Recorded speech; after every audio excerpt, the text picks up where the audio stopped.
Hello. Hi. Oh, I'm very late. I'm like an hour and a half late, I think. Or an hour and 40 minutes late. Sorry about that. The reason I'm late is because I fell asleep and I simply did not wake up again. I fell asleep at like 3. I was supposed to wake up in like an hour. So, or my alarms were supposed to wake me up, but my alarms decided not to wake me up. Which is chill. Alright, I gotta get my thing up on the screen. We are not just reading the article today, because I have a lead-off this time. I actually wrote a lead-off for this one. And this is more to do with, like, being an actual party member. than it is for anything. And I don't think there's anything incriminating in here. But let me get something up on the screen. No, I guess I can just leave it blank. No, I guess I could put the article on the screen. Yeah, that'd be chill.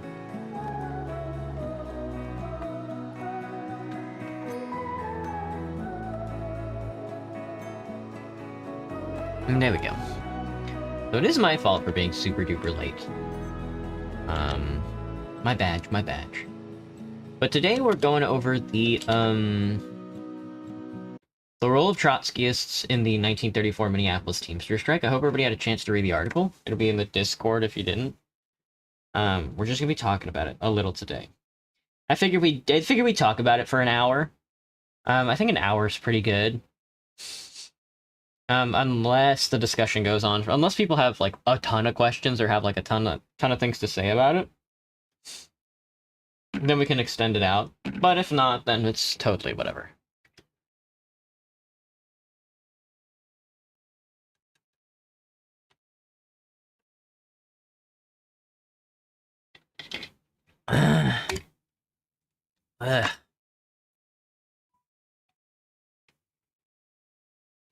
Hello, Adrian.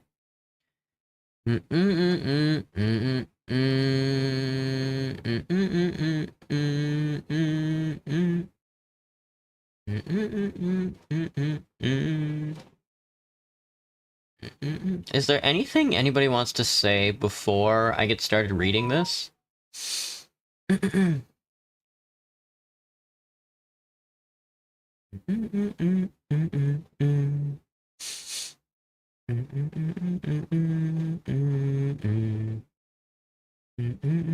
I think I might also enforce like a at least for this part of the discussion for a little while. I think I might also enforce like a stay on topic rule. Because I do see some people talking about their own little YouTube channels. I don't know why you'd go into somebody else's YouTube channel and start talking about stuff like that, but it did kind of annoy me.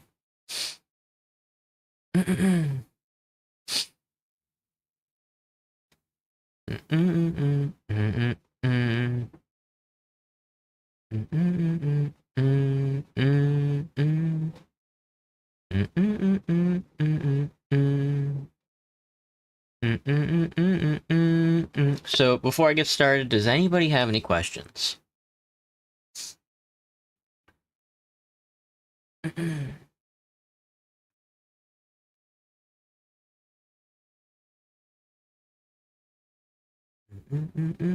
Hey Carson, what's up? What are we talking about right now? This is as it says on the screen.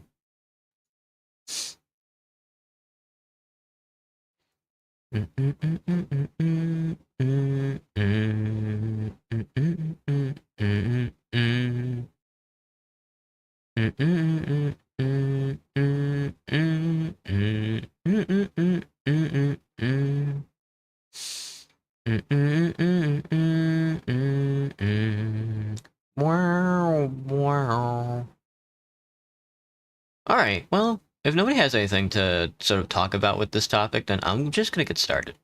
I'm not gonna read the article this time, I'm just gonna read the lead off that I wrote, because I think I wrote a pretty good lead off. And this will be the third time that I've read it to a group of people, which is funny. Oh, hang on, I gotta check my phone. Again, sorry for being wicked late.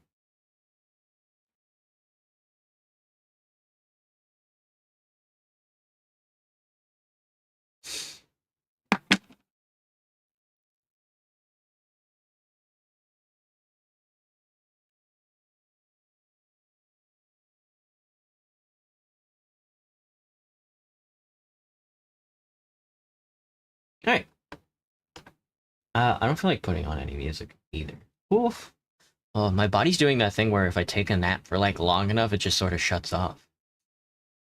The 1934 Minneapolis Teamster Strike was one of the most pivotal acts of proletarian ingenuity and organizational capacity of the working class in American labor history.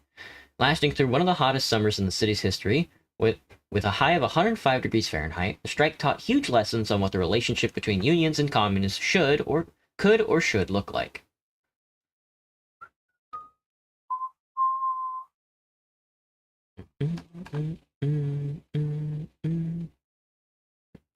A wave of party formations happened across the globe on the outset of the 1917 Russian Revolution, leading eventually to the formation of the Communist Party of America in 1919. A party trenched by the Stalinists that made up the majority of the Comintern at the time, which was around the mid-1920s. Their complete disinterest in movements beyond themselves meant that, because they couldn't understand history, materialism, or the struggle outside themselves, whatever ground that could be gained in the class struggle was quickly eroded by the opportunists and the ruling class. The break of the party from thinkers like Marx, Lenin, and Trotsky, leading to ever more isolationism, meant the CPA could no longer rein in the task of gaining the trust of the working class, leaning more on bureaucratic advancement rather than tangible benefits for the workers, showing that sometimes a complete breakaway is necessary for political advancement. Sorry, I'm going by, goodbye.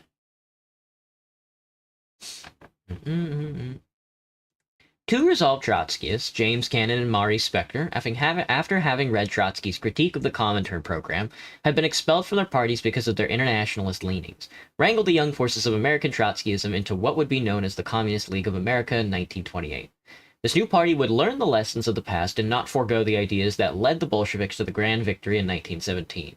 As Cannon underlined, the great weakness of the American Communist movement in the past, as I have mentioned in previous lectures, was its national-mindedness, not in theory. These faults were corrected in our young movement. We educated a group of people who proceeded in all questions from fundamental considerations of theory.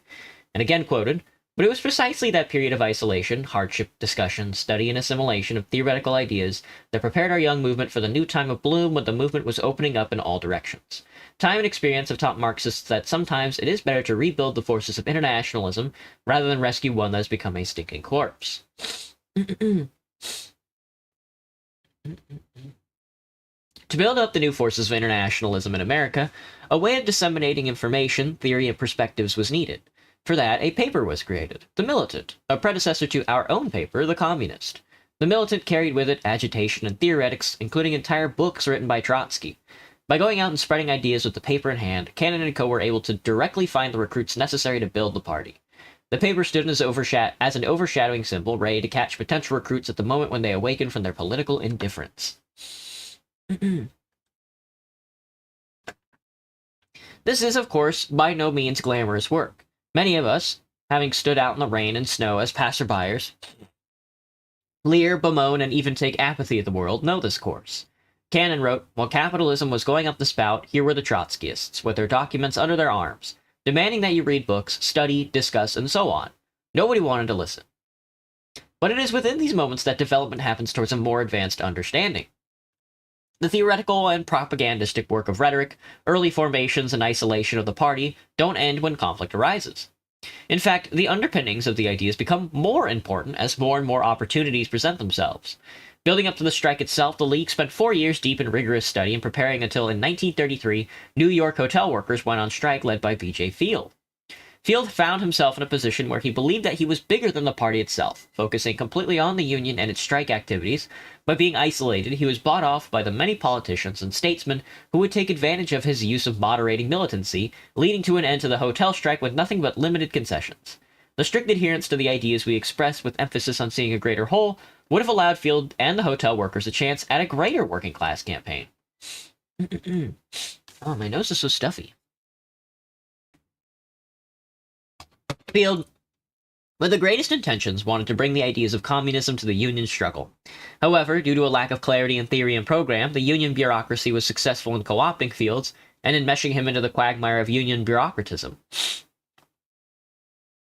The most fundamental rule for engaging in union work is that we are communists who engage in union activity, not unionists who happen to be communists. As Trotsky put in the transitional program, trade unions do not offer, and in line with their task, composition, and a manner of recruiting membership, cannot offer a finished revolutionary program. In consequence, they cannot replace the party. The building of national revolutionary parties as sections of the Fourth International is the central task of the transitional epoch. Trade unions are not ends in themselves, they are but means along the road to proletarian revolution. Unions have always been but one way to expand our party's influence in the working class. The goals with these labor organizations must always stem from the party. This party control exists first to broaden the scope of the Union to the greater class struggle rather than dissolve in isolation, and secondarily, as Field has shown us, to counter the pressure of the Union officials, politicians, and opportunists. Through building the party alongside and above these unions, most will eventually seek some kind of reform, whether that's fighting for an expanded public health care or easier access to the combinations themselves. Oh, excuse me. We Marxists aren't entirely against reforms, so long as these motions improve the economic and democratic position of the working class. And this, however, doesn't make us reformists. A reformist, in contrast to revolutionaries, would prefer class collaboration rather than class conflict, would seek out limited and immediate reform rather than seeing what that could lead to down the line by seeing the whole picture. Our goal as clear-eyed revolutionaries should be to show the working class the limitations of reform, to push them along into seeing the world in its totality. I'm sure there's much to discuss about what we should do inside unions, and the reforms they seek, maybe questions on what the party should do if a comrade becomes captured in union bureaucratic responsibility. Is there a slideshow or publicly available document for this discussion? I don't know if it's the site. Yeah, it's the thing on your screen. That is the RC. I don't know. It's the In Defense of Marxism RCA website. I'm not reading the article, but I'm reading a leadoff on the article. We can't see what you're reading. I know, because it has my private email account that I don't want to share to everybody. I'm reading a leadoff. I'm reading the leadoff that I wrote on this document. I'm not reading the document itself. I don't know what to put in the background, so I just put it there.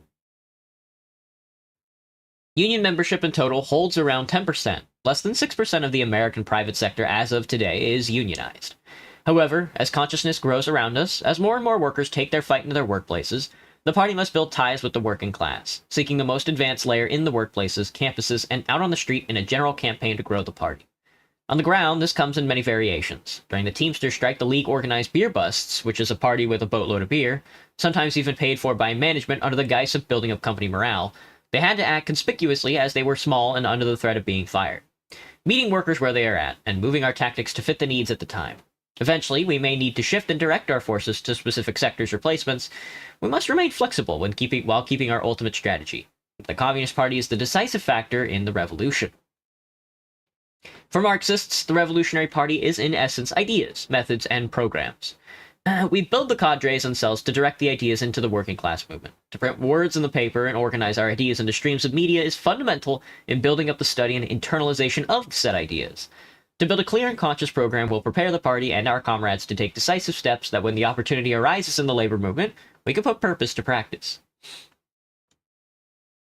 What had put down the militancy of the strikers in 1934 is the same problem that had kept federal agents in operations in Minneapolis today, even after the economic blackout, is the same problem that even after a 4-day general strike here in Seattle, where not a single concession had been won in 1919, still goes. Isolation. There simply wasn't enough communists to go around the country to take advantage of this movement. As Farrell Dobbs, the strike leader, put, if a comparable situation had existed nationally, what began as a simple trade union action could have broadened into a sweeping social conflict, leading towards a revolutionary confrontation of state power. And of course, communist cells in every city and workplace. There are plenty of other questions to ask on this topic. The role of the state in and against organizing, what tactics could be used in the moment-to-moment situation, the usefulness of the paper. Not only did the Communist League have the militant backing its movements, the Teamsters Union also had a paper called the Organizer. Much like building the League, the Union itself had to be built up and informed. For this course, the paper, the Organizer, was created to refute false narratives, inform recent actions, and draw lessons for the strike at hand. Everything that the Trotskyist American League had done to prepare for the struggle that took place, eventually, culminated in a grand display of proletarian ingenuity. The tactics that resounded from the party and the workers is a true inspiration for what can be achieved today in the workplaces and maybe even extra-legally. The strike on the ground had been filled with everything from a makeshift headquarters, as Dobbs put. Union carpenters and plumbers were installing gas stoves, sinks, and serving counters in the commissary. The Cooks and Waiters Union sent experts on mass cooking and serving to help organize things and train the volunteer help. Working in 2 12-hour shifts, over 100 volunteers served 4,000 to 5,000 people daily. Sandwiches and coffee were always available, and a hot meal was served whenever the commissary resources and the circumstances of the strike permitted. In addition, arrangements were made so that key personnel could sleep in or near the headquarters for the duration. Makeshift hospitals were set up, flying pickets were used, teenagers on motorcycles were used to watch for scabbing truck drivers, all laid out in the Organizer itself. However, Despite these incredible feats, the grand lesson for us today is about building beyond one union. I had been struggling with rationalizing the role communists play in direct action to the workplace struggle. As I've been partaking more in their milder effects at my own workplace, this is the first communist party I'd ever been a part of. This is the first workers' organization I'd ever been a part of, both of which are still in their growing phase. I felt and do feel a huge responsibility to take action and try to wrangle the forces of the downtrodden into a militant fighting force, agitating in the workplace, asking what we should do as workers, hosting my own little beer bus to build camaraderie conscious in communism. Facilitations, recruitment, and education take a toll on one's own shoulders, and I had personally almost burnt out of both entire projects altogether, realizing, and with the help of others and history, that I can't do it myself. It's so incredibly important to pace yourself and lean on comrades as much as possible because not one of us can do this ourselves. I think our party's relationship with the oncoming wave of class-conscious workers is of paramount importance, and throwing ourselves into rigorous study about these subjects can only help us attain our revolutionary credence, building up the trust of the working class to make inroads to a grand and final confrontation with capitalism. If 1934 was a grand shift in workers' consciousness, then I hope we are rid of this 105-degree capitalist nightmare by 2034. So yeah, that was my leadoff that I had written for this article at the time. I think the biggest thing to take away from this paper is why it's so important to build up a party in relationship to the class struggle, in relationship to, like, striking workers and stuff like that. Sorry, I had to get a drink of water. Wow. I forgot how long that fucking paper is. That way they can take advantage of, like, the situation that occurs on the ground, you know? That way they can push people into actually being part of that motion, you know? Any questions on like this paper or the RCA or just communism in general?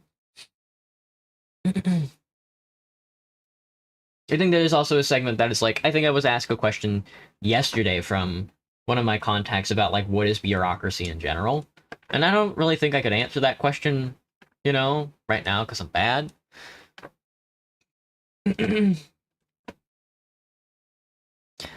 My instant thought is just like, I'm sure the RCA has something on, like, what is bureaucracy and what that actually looks like. I could probably Google it real quick. Because, I mean, there is, like, a level where you can just Google what bureaucracy is. Bureaucracy? But maybe the RCA has a more inundated. Bureaucratism or workers' power? Lenin's struggle against bureaucracy. How the bureaucracy sees the state. Bureaucratic centralism rather than democratic centralism. A deformed bureaucratic corruption.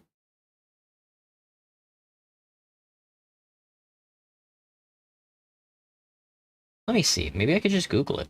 Maybe this is just like a good definition on Google. I guess a bureaucracy is a structured hierarchical system of administration. That's not really what we're trying to get at, though. Because I guess like a communist bureaucracy, a truly communist bureaucracy would just be workers' organizational power. You know? How did you find all this information from? I use the In Defense of Marxism website, which is the website for the political party, the Revolutionary Communists International, because I am a part of that political party. I'm just a card-carrying communist. And you can just read the articles and stuff like that. I wonder if there's a bureaucratic definition for, like, maybe Marx? Does Karl Marx use... Yeah. Oh, there we go. The bureaucracy is an alienated parasitic instrument of state power that serves the interest of the ruling class, like at the time. So that makes sense. The formal spirit of the state, characterized by hierarchy, secrecy, and the transformation of state goals into private, self-interested goals. Yeah. Okay. So I wonder, where does Marx talk about bureaucracy? I should. Where does Marx talk about bureaucracy? Which book, rather? Critique of Hegel's Philosophy of Right? parasitic alienated power serving the rule of class, notably in his early work, Critique of Hegel's Philosophy of Right, and 18th Brumaire. Of course he talks about it in 18th Brumaire. I wanted to pick up that book the other day. The Civil War in France. Okay, so these are actually very...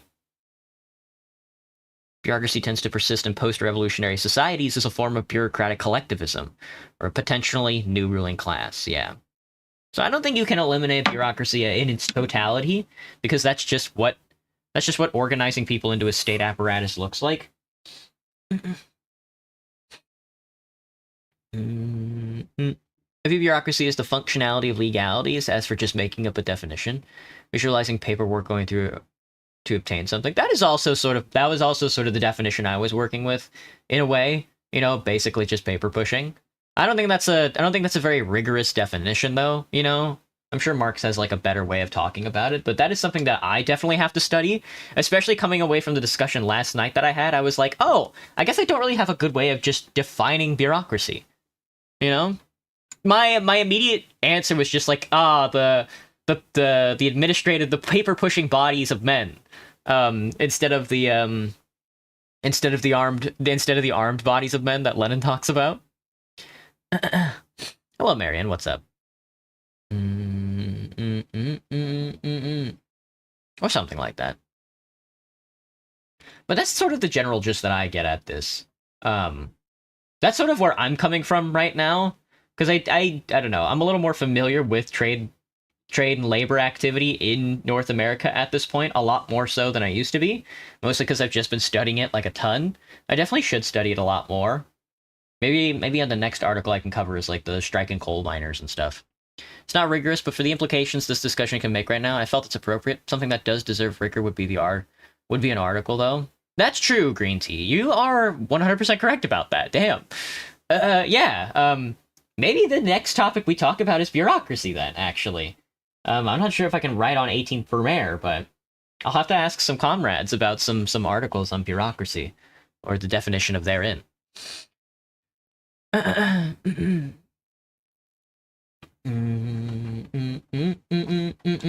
I would also like ask some questions of other people.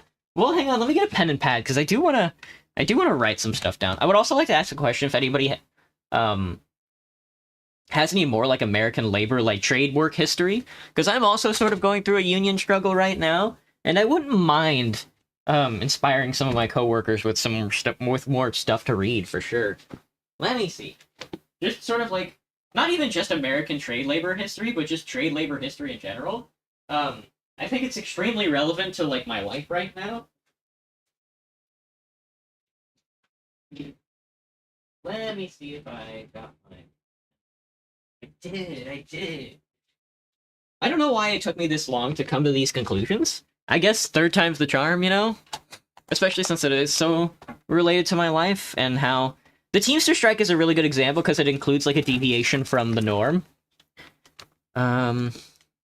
So last night what I got was that I should be doing one-on-ones with our union, with my union brethren. Democratic centralism. What is bureaucracy and democratic centralism? Oh, that's just an outline of democratic centralism. But the questions, okay, so the questions I have are, at least for topics to talk about in the upcoming meetings that I want to host, would be, what is bureaucracy? Bureaucracy, because I'm pretty sure, like, there is, like, a simple definition that you could definitely use for it, and I'm sure Marx does, but I'm sure, like, more and more people go into depth about it, you know? And then, I guess for me, which is just more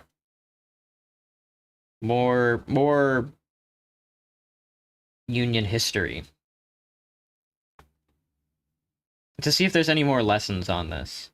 Because I think the Teamsters Strike does teach, like, a big lesson about what happens if there is not... The biggest lesson being what happens if there is not just, like, a party apparatus. I mean, you can get so far on worker power, you can even get so far on communist organized worker power, and this is a great example of it, which is the 1934 Minneapolis Teamsters Strike. The problem is, though, with the 1934 Minneapolis Teamsters Strike, at the end of the page, tells us that, like, oh, it's just that the world wasn't doing it, it was just us, so we had to make concessions, because there wasn't anything for it. Like, there was a time, I think, sort of towards the end of the document, the end of the Union, actually, or not the end of that Union, but the end of, like, its militancy, came up when they were going to send National Guardsmen in, and the workers were ready to defend it.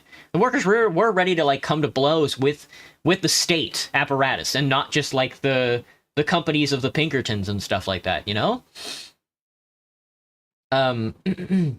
But because they simply did not have the, like, global trade apparatus to do anything about it. I think they talk about it how they did that in Soviet Russia too. They went around collecting the guns of people, you know, to making sure that blows never did come to happen, and then people just, so that National Guardsmen don't come in and just slaughter everybody.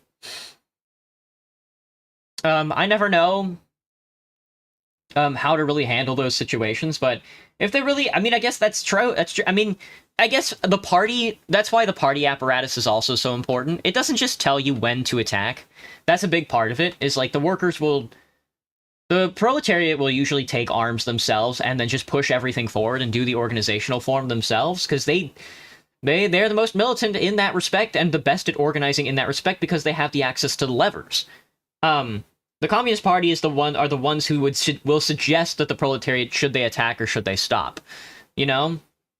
And I think the call of the Communist Party to tell the Minneapolis Teamsters strikers to just stop before they went too far is also very important, because without a national or a global workers apparatus that can take advantage of something like this, it was doomed to fail. You know, just like it always is. We're specifically discussing about the political functionalities and rights of certain entity types, so I feel that the discussing about the aspects directly is more important than the singular word. Are you talking about the word bureaucracy? I mean, I guess I think you're right, Green Tea. It is much more important to talk sort of around it, and I think Lenin talks about it sort of like it's not enough to just be discussing these topics. You have to do something with this information. So it's not really enough to just simply define these things.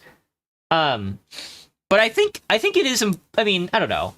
Because we're not talking about bureaucracy right now. We're talking about trade union history. I'm just interested in it because I think it sharpens me as a person. And it did come up in discussion about, like, what exactly a bureaucracy was, that I had a discussion with my coworkers last night. About this exact same topic, and one of the questions was, what is, like, a bureaucracy? What do you mean by that? And I was like, well, I guess I don't really know, you know? I think Marx's simple definition of a parasitic alienating power serving the ruling class, notably, or, yeah.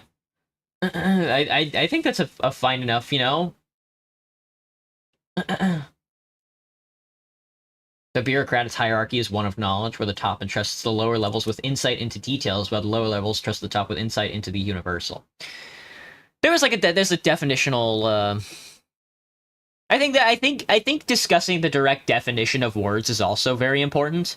There is a reason why we use specific words. It does adjust the way we do things for the whole discussion overall, because that'd be narrowing down so much. It doesn't seem like we're talking about the larger topic that pulls in other areas. That is true. But I also do think it is important to discuss extreme definitional terms like that. Because there is a concrete term and like a materialist aspect that comes with, like, actually having the word defined.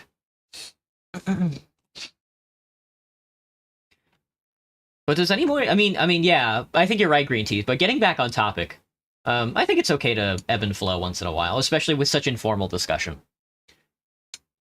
Does anybody have any more questions on the 1934 Minneapolis Teamster Strike, or like anything enlightening to say?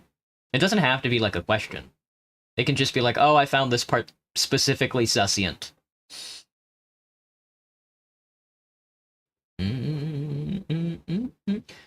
Let me think, because there is like a. I've read over this document like 3 times now, and I feel like every time I read it, I learn something different, but my brain was so cooked the last time I read this document that I could not absorb any of the information. I just did the best that I could.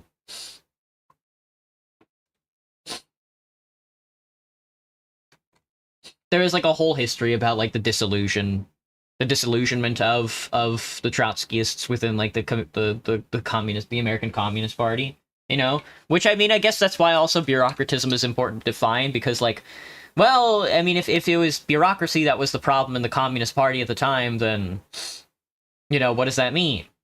You know, how do you define that in a way where you can recognize and then be like, oh, this is too much, we should go create our own Communist Party, you know?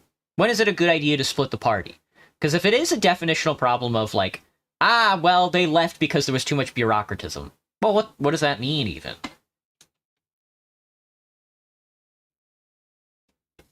Oh, God. I've been doing a lot of talking over the past 2 days.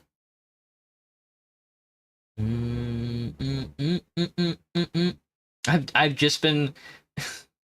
Ugh. And then I think we had a meeting on the state 2 days ago. That was 2 days ago? Damn. No, that was yesterday. Never mind. Let me see.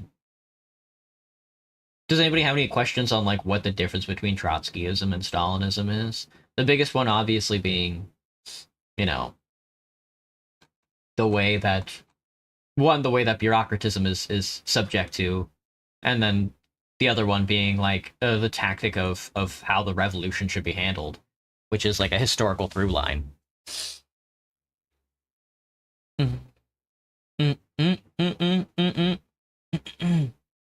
But if not, we can end the discussion a little early.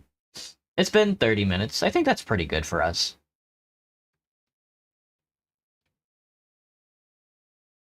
And then we can go play some video games. We can go play some video games. Some video games.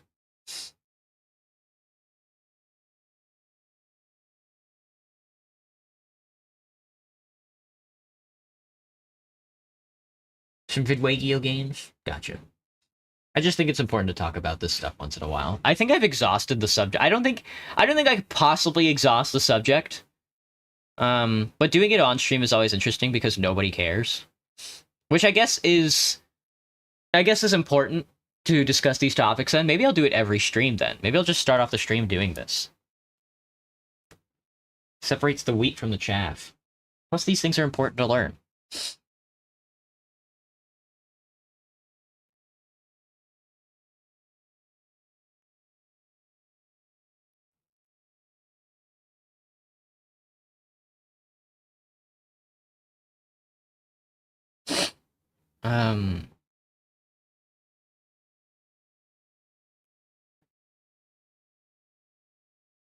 Okay. Well, let me take a break then and get my throat rested. Discussion could be more deeper if it's outlined, or I don't know, as an overall overview of what we're discussing. So it's like, oh, in that topic I have questions about that, rather than point one, or part one. Yeah, that's what the leadoff was for, I think. That's also what reading and writing down questions is also for. The point of doing a leadoff rather than outlining points that we could talk about in the discussion is so people can learn and be critical. Being dependent on the flow of just purely talking.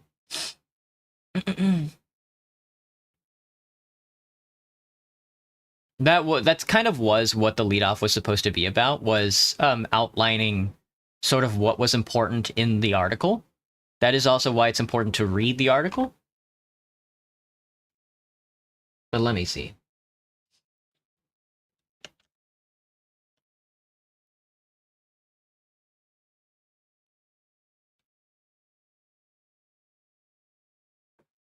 I could jump into Divinity. I don't want to play TF2. We played TF2 for the past 2 days. We could jump into Pentiment again. That seems like a stream thing, though. No, let's play some Pentiment.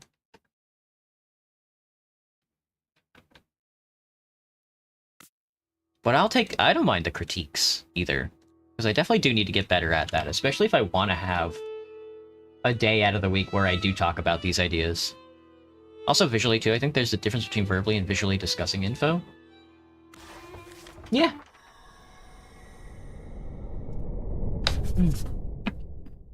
But I'm also not here to teach you... I mean, well, no, that's a bad way to put that. I am here to teach you, I guess. But it's mostly through questions. Like, I guess I'm not here to put on a show. you know, when it comes to that discussion. If you had read the document, then you would know what you wanted to know out of it. You would have written questions down also throughout the discussion. If you've ever been to a Communist Party meeting, there aren't exactly any visuals around. But that is like a good idea. Maybe I should put up some visuals. Put up a big spider crawling around. Where am I? I think we just came out of that cave. Oh, we're putting stuff together. Is this not this corner?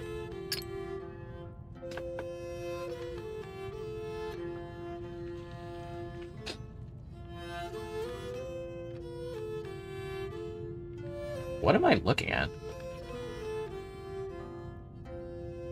Is this here? Nope. That's not right. I can't remove it once it's put down. That's tragic. Tragic. Maybe it's this. There we go. Sweet. There's a leg.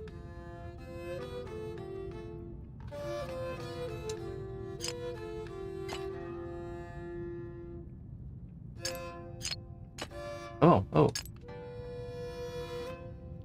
Bum. Bum. Bum. I think this is probably up here somewhere, if I had to guess. We'll put that there for now. I'm looking for the guy who's sideways.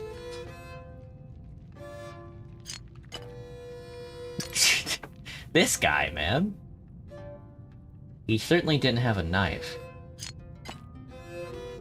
That's good.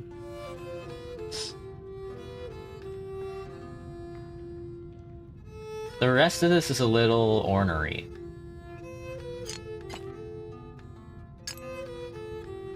I don't think that goes like that. That goes like that. No.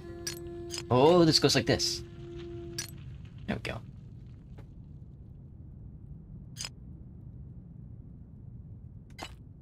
Oh, they killed his ass.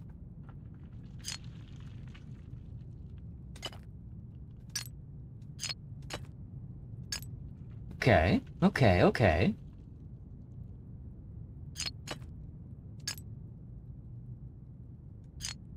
He's got a knife.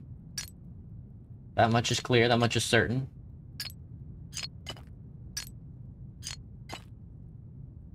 That doesn't seem right. But maybe it is. Okay, never mind. Got it.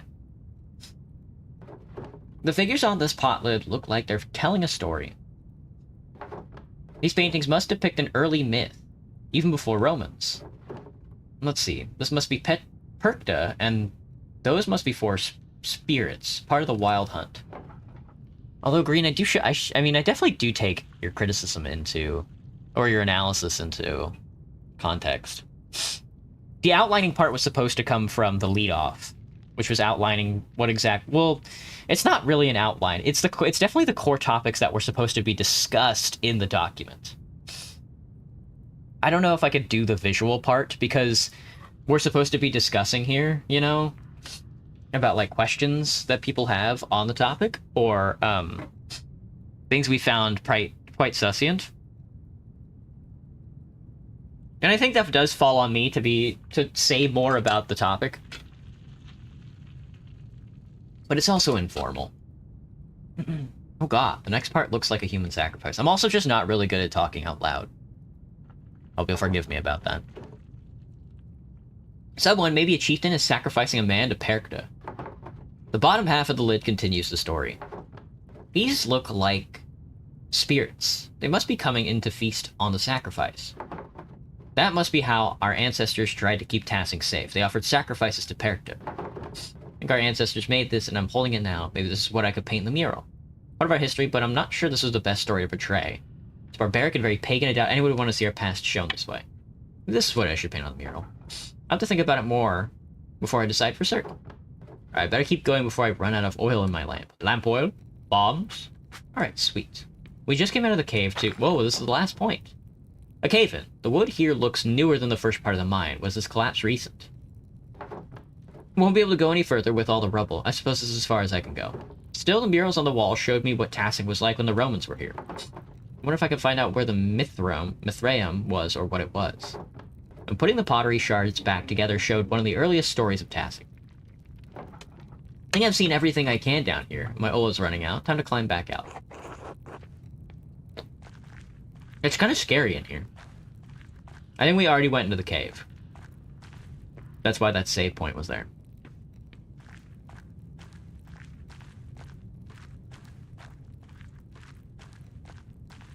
Looks scary. You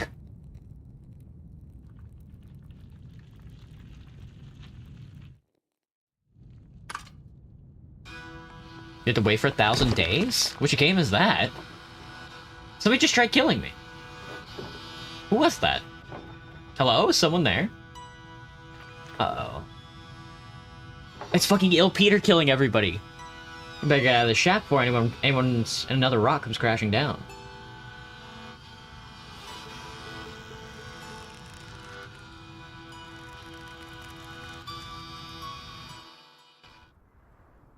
Damn. Alright, let's go read Historia Tassiae. Who was that?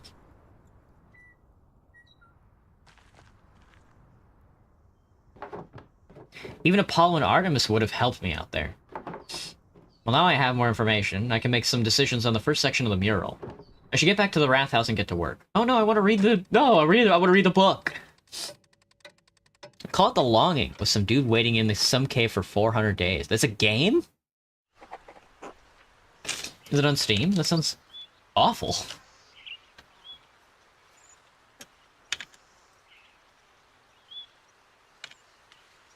Oh my god, I see it. You're just a dude in the cave. It's your task to wait for the awakening of your king for 400 days. You know what this looks like? This looks like a Felix Kohlberg animation. This seems cool as fuck, though. Do you just walk around until the door opens? You don't have to do anything, do you?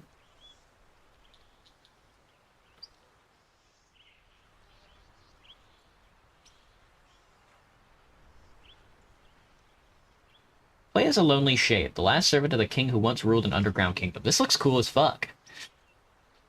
Falls asleep for 400 days to regain his mind. It's your duty to stay in the Earthen Palace until he awakens. As soon as you start, the game inevitably counts down for the 400 days, even when you stop playing and exit the game. Whoa. It's now to you, like 400 real in-game days? Decide what to do with your solitary existence beneath the soil. Don't stress yourself, you have plenty of time. Start the game and simply come back after 400 days to see how it ends? You actually don't have to play the game at all, but the shade will be even more lonely without you. Explore the caves and collect items. Oh, oof, my book fell. Collect items for your comfortable underground living room. Oh, that's funny.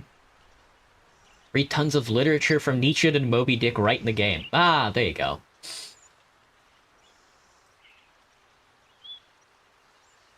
Sure is odd how I hear both your voice behind the horror game atmosphere.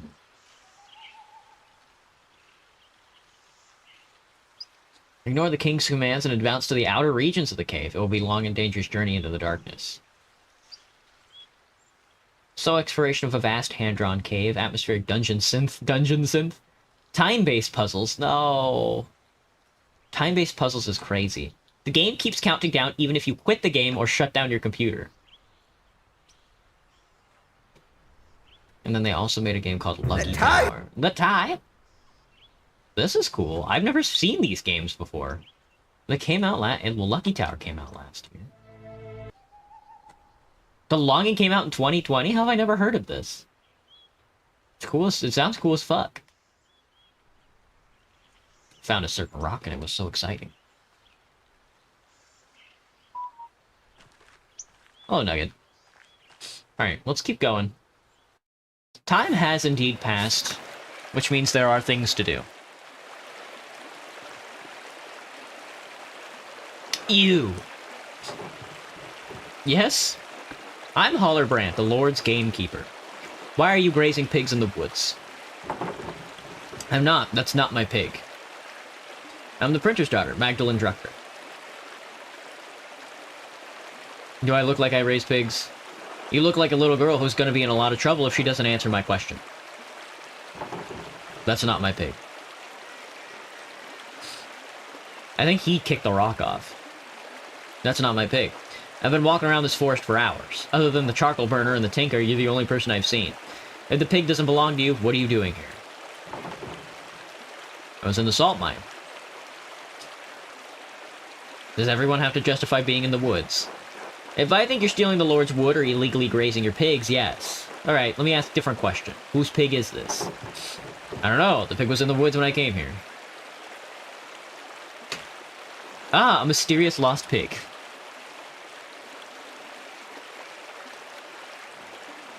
Who apparently belongs to no one. I suppose so. Say nothing. Whoa, oh my god, I thought he shot me. If I find any more pigs in these woods, I'll kill them on the spot. And those who brought them here. Do you understand? Yeah, good. Remind your neighbors what happens when you break the Lord's law. I knew the Lord's men patrolled these woods, but I've never seen one before. I didn't realize they were so strict. I suppose I should consider myself lucky. Anyway, time to get out of these woods and back to the work of the Wrath House. They're just so trigger-happy. What the fuck? He just shot that pig. That's fucked up. The hailer must work in some sort of farm. Really is deeper than the hauler. Go away, Magdalene. They hate me. They hate me because I'm right. They hate me because I snitched on them. Omega lol. Hello, Apollo. I can't believe you would ruin our plan and tell Father Thomas, Magdalene. It was gonna be hilarious, but you ruined it. I didn't tell him.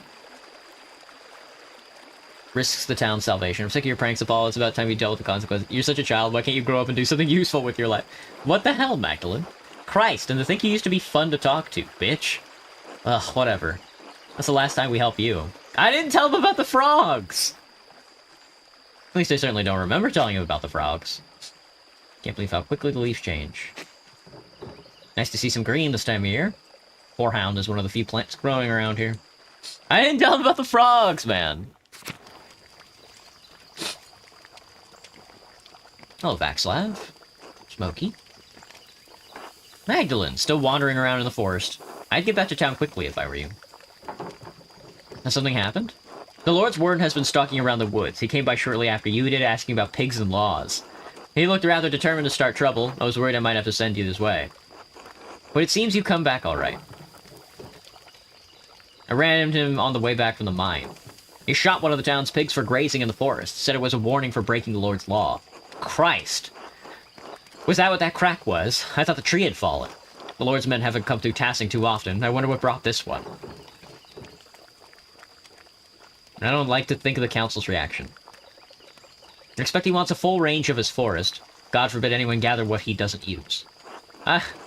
Abbots or lords, doesn't matter, even the townsfolk. Those in power will keep what's theirs away from folk who need it just because they can. Listen, Magdalene, that warden won't bother me, but you should get back home, alright? Don't come out into the forest for a while, let the bastard move on to other towns. Alright, thanks, Smokey. See you, Mistress Magdalene. Oh, excuse me, mistress.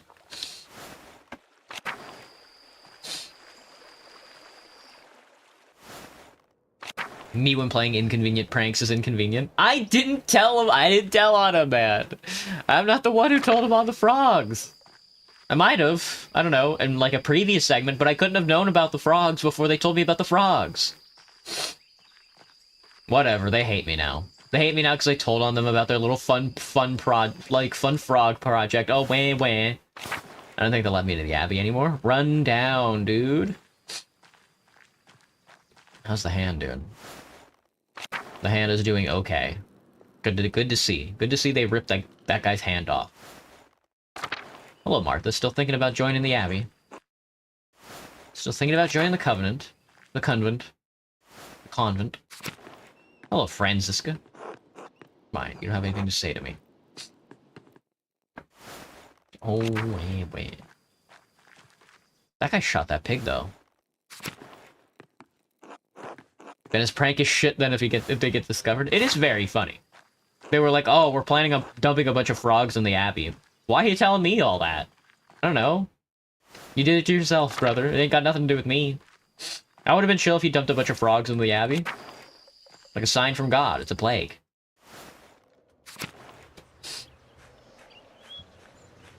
Alright. Especially when I'm playing Magdalene, I get a really bad habit of going to every section of the town and being like, hey, have I talked to you yet? Do you have any important information to say?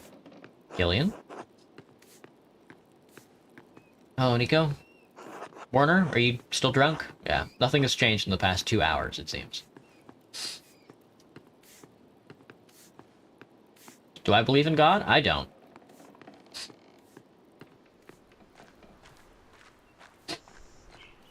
I don't, both as a physical, a spiritual, and a social form. The Father, the Son, and the Holy Spirit, if you will. Andreas? Back from the dead? Paul? God, dude, imagine coming to Tassing and dying in a library fire. Embarrassing. Couldn't be me. I simply wouldn't do that.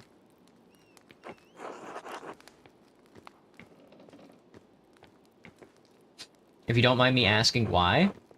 That is mostly because I didn't grow up with God in my household.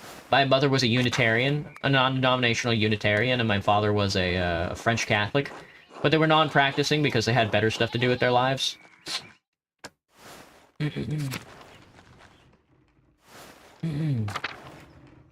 Spiritually speaking, I think God is dead in the most Nietzschean way possible. God is like a spiritual form, cannot be constituted in like an enlightened era. God as a physical form cannot be constituted because of the material existence of, you know, the Enlightenment, again. And then, I guess as a social form, it doesn't really make any sense because nobody uses God as a social metric anymore. Mary, Mother of Jesus, her painting has been here as long as I can remember. Especially after the Protestant Reformation. If you drive around America for longer than an hour at a time, you'll find that all the priest houses are in old McDonald's, you know? Either that, or you head to the south, and there's just mega churches. There is no real formulation of a social modicum that isn't just capital capture. So there just can't be a God anymore. Especially with the Reformation. Protestantism's whole deal was to eliminate... The Reformation's whole deal was to eliminate the connection between God, the church, and you, and instead you could talk directly to God. The reason why that's not a thing that you can do is because of the social paradigm. So it's just not... I don't know. Maybe in some world somewhere here on this planet there is a real fundamental godly social milieu. But for most of the planet, it's just not a thing.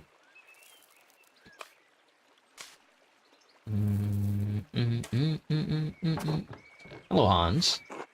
And maybe I could have worded that better, but my brain has been fried lately. Did you need something? How are you doing? Fair enough, weather's getting colder. And the family? Healthy and hardworking. Simon's taking care of the winter provisions. He's a good boy. Proud of him. And you know how beautiful and kind-hearted Jutta is. Just like your mother. I don't know how I got so lucky, she's a miracle. She will marry a good man soon for sure. There aren't too many options in Tassing, though. A few. They better keep their eyes open, though, or they'll miss out on her. That young Ops is a good man, I've noticed. He's solid enough. Takes after his father. All the same, when Jutta has children one day, they'll be beautiful and kind like their mother. There are worse things to be, I guess. I did my best to raise her right, but her best qualities are all Heilwig. Give yourself a little credit, Hans. Kind of you to say, Magdalene. I should get back to it. Until later. I can keep talking to Hans. Well, Magdalene, hello, Hans. Oh, never mind. I don't know why they would humor that discussion, but... I think Peter is the one trying to kill everybody. Jorg? Hello, Veronica. It is autumn! They're, like, tilling the fields, which is kind of crazy to me. Because, like, I didn't know there was any fields that need tilling in the fall. Don't you usually pull up the crops in the fall? They're feeding the chickens, that makes sense. Enders? I doubt there's anybody in the town commons right now. Well, we can talk to Aunts. I think he's the objective, though. We don't want to do that. He is not an objective. Sweet. I guess we can talk to him, then. Hello, Till. Hello, Ava. Christina.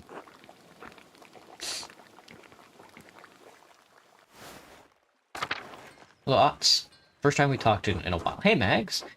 Got your way with the mural, huh? Didn't expect you to convince the council like that. Excuse me.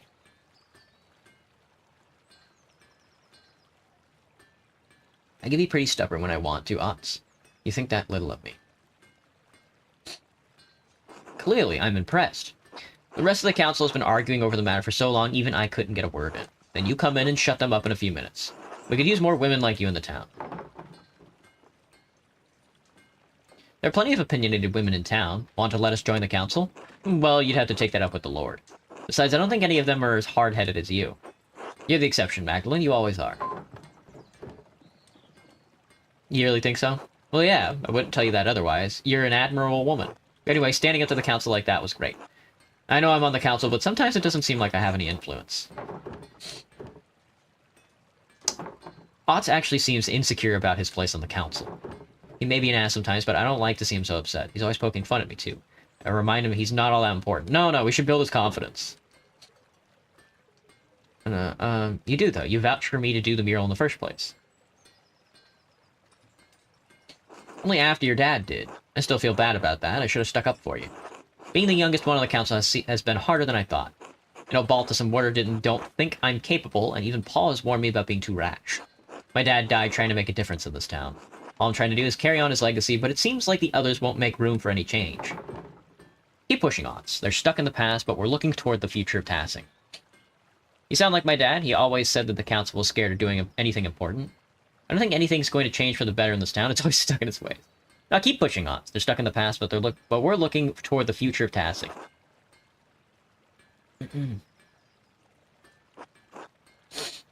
Magdalene. It'll take time, but maybe they'll listen to me eventually. Ah, well, better get back to it. See you later, Mags. We should go check on dear old Dad, actually. I didn't stop by the Drucker house, even though I was by the church. Did I talk to Thomas as well?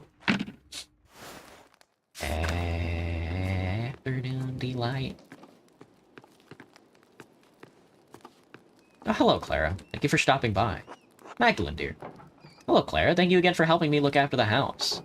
I can't tell you how much more time this gives me to work on the mural. Oh, it's no trouble. You have your hands full as is. I know Dad really enjoys the company while I'm working, too. Ah, yes, he sleeps most of the day, but he's been in good spirits whenever I drop in on him. You two keep a clean house, too, well, aside from the workshop, but I can't blame you for that. I've left you to take care of it. I've left that to you to take care of. I don't want to damage any of the supplies. Thank you, Clara. Truly, you've been a blessing for us both. You're such a dear, Magdalene. God bless you. They will not let me read Historia Tassiae.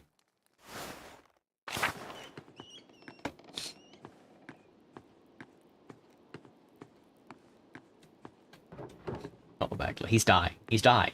He got up out of bed to go drop a rock on my head. What a bastard.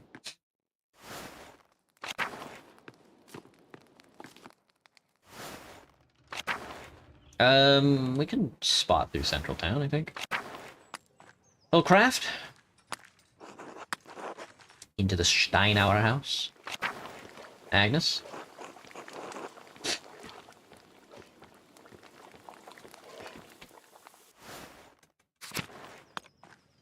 The North Town is where we need to be, but we don't want to go there yet.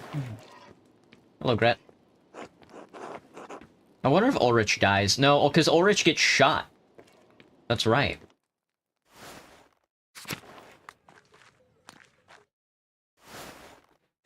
Oh, the Wrath House is huge, dude.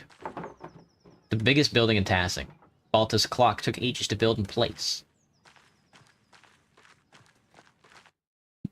God, that's a big-ass building. Oh, Nazia. Ciao, Magdalene. What's going on here? What a mess. I don't know how Baltus can get anything done with all this in the way. Baltasar. Sounds like a vampire. He is a vampire. I hope I didn't need the scriptorum to read Historia Tassiae.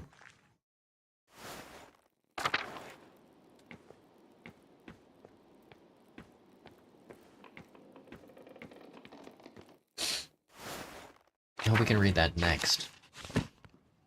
Head to the Rath House and finalize my plans. Brigida gave me the copy of Historia Tassiae that Martin had stolen when the Baron visited Tassie. She was nervous, but eventually let me keep the book. I should sit down to read it thoroughly soon. Perhaps I'll learn something for the mural.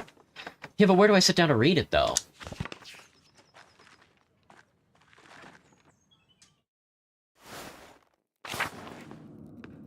Oh, this? Work on the mural? I don't want to... Well, I guess this is it then.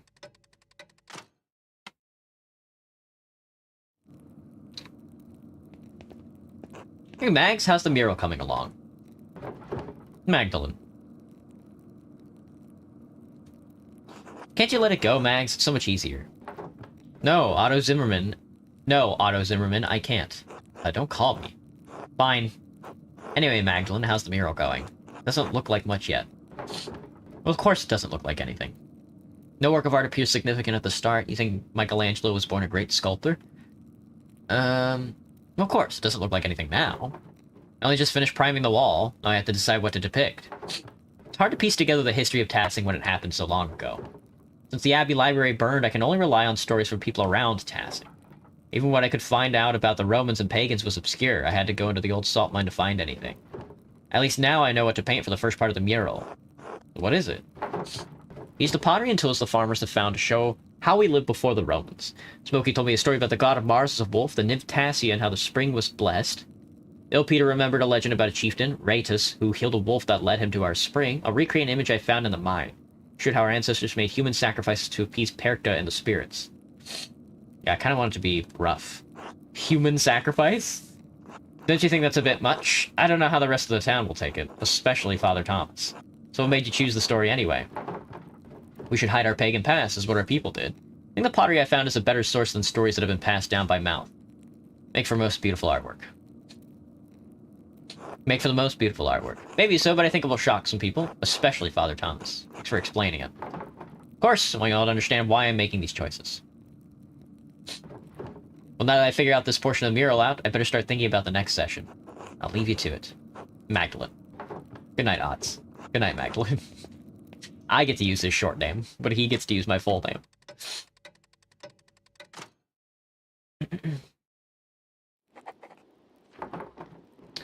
Now that I decided how to depict Tassing's earliest history, I should decide how to paint Curaçao's history. Mother Illuminata's letter mentioned that a Matthew Fausengief Saux used to be a brother in Curaçao. Damn! She said he knew a great deal about the Abbey's history. I should write to him and ask him about what he remembers. When I have Esther's letter to answer to, I should write them both now before bed. Before I write, I should give that old book Brigida gave me. Maybe I'll learn something pertinent for the murals. Yes! Yes! Alright, where to begin? Write the old book. It was the Baron's before Martin stole it. I can't make out much of it. The Latin is much harder than I'm used to. The book isn't in great shape either, since it's been sitting in a farmer's house for too long. Let's see. Ah, here's a section about the various dedications erected in the town. That might be easier to read. Ergo simulacrum eneg Mars. This one seems like a dedication to Mars to bless a field. Sedit Diana loco. I wanted to read that! This one talks about Diana wetting herself, bathing in a spring, maybe? Diana was the virgin Roman goddess of the hunt and the wilderness. Diana is also associated with fertility, the moon, and the underworld. Interesting. Orem ut defendet opidum. Oh, this one isn't that hard. Let us pray so that he or she really may defend the town. None of this really makes any sense. Maybe someone with better Latin than me could help me read it. The book is so big, though, it would be a lot of work. I could ask Sister Gertrude or Baltus for help. I'm gonna ask Baltus. Warner, too. He's much better at Latin than anyone else in town. Maybe even Father Thomas, even though Dad warned me not to bother him with secular books. Chances are slim they could help, but it might be worth asking about. I should finish writing my letters first. Mother Illuminata told me that Matthew knew some of the Abbey's early history. He's the Archdeacon of Sion now. I should write to him before the snows come. I'll write to Esther, too. Most revered Matthew, Faustin G. Saux, Archdeacon of Sion, most revered Matthew, formerly of Curacao Abbey. My name is Magdalene Druckgren. I'm the daughter of Tassing's town painter, Klaus. My father and I are creating a mural for Tassing's Rathouse. We want to show the history of the town of the Abbey. Mother Illuminata told me that you might be the best person to talk to about Curaçao's early history. I heard that you were the sacristan at Curaçao and knew a great deal about the Abbey's early history. Curaçao's early history is what I want, not the Abbey's. I understand you're a busy man, but we would be most appreciative of any information you could give us. If you know any other places where we might learn about the Abbey's history, we would appreciate it. Thank you for your help and consideration. Small comfort, but there are many in Tassing who regret what happened during the revolt. Sister Gertrude is still here, with the poor Clares, and she speaks fondly of the old Abbey. Thank you for your help. Magdalene.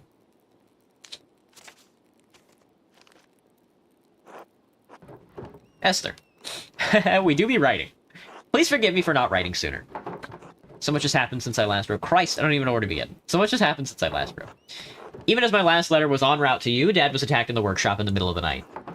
He survived, thank God, but his injuries are terrible. I worry about him. He's so dizzy he can't get out of bed. Some days his eyes become foggy and his memory fails him. Dr. Stoll said that he's not going to recover, that it's only a matter of time before he succumbs to the injury. Of course, our good doctor's incompetent and a known drunkard, so he's been of little additional help. I can only pray that between resting and my ministrations, Dad can at least be comfortable. I have no idea who could have wanted to attack my father or why. I found a note by him, too. All it said was, stop. It wasn't from the shop because the script was written in the most elaborate hand I've ever seen. No one in Tassing has such skill in script as far as I know. And anyway, I don't have the time to wonder about it. I've had my hands full running the workshop alone while tending to Dad. What's more, the town council intended to cancel the mural entirely. I had a hell of a time convincing them to let me paint it instead. They made a fuss about me being too young, not experienced enough, not strong enough to be on the scaffold. You know how it is. Can't wait to leave this. I suppose I shouldn't have expected any better of them. Working on the mural has been a welcome distraction from the naysayers and my chores. I'm worrying about that. Otts has been coming over under the pretense of helping me prepare my paints, too. It's sweet and I'm glad for the company. He makes the days easier. I'd like to have the whole mural finished by Christmas if I can. I just want to finish it in time for Dad to see it. It would mean so much to him. If Dr. Stolz is right, I don't know how long I'll have. I hope you're faring better than we are here. All my love, Magda. Aww.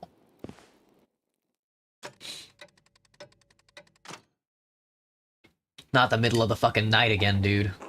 Translation trouble. The Historia Tessier. I don't know if there's anything to do in the middle of the night. Walking into the forest is probably a bad idea. We could just go to sleep. Oh, Magdalene. Go to sleep. And if I don't? What if I don't? What if I decide to go outside in the middle of the night? Maybe I will. I can't imagine much is happening. Especially in town. I hope they don't let me just walk into every building possible. Please, God, don't let me do that. We can go into the Wrath House. Everybody should be closed up, though. Think a little on it more. We didn't even paint it. I painted the sacrifices, because I thought it'd be funny. You know.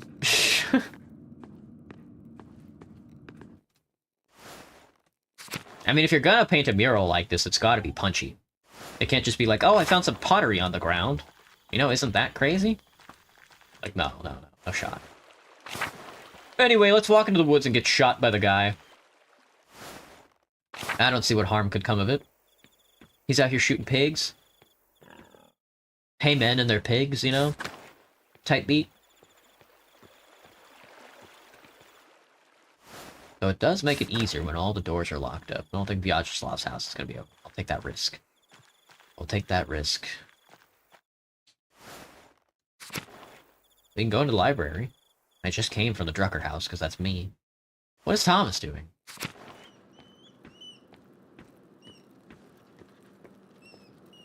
They made the church way too big.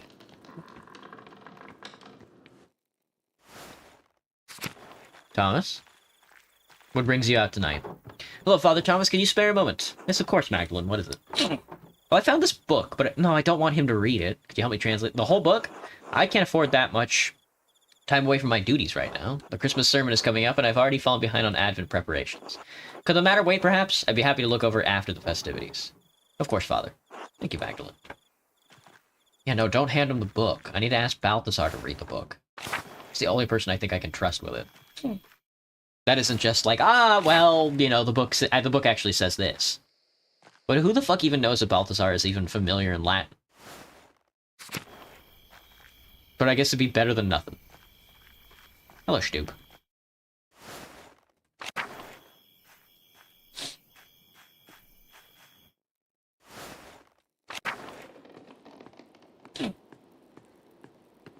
Oh, Nico? You guys are just... Hey, Werner? Magdalene, what do you want? Hello, Dr. Stolz. I have a book here and I can't read it very well. I was wondering if you could help me translate it. Nope. But No, Magdalene, I can't be bothered by your lack of literacy.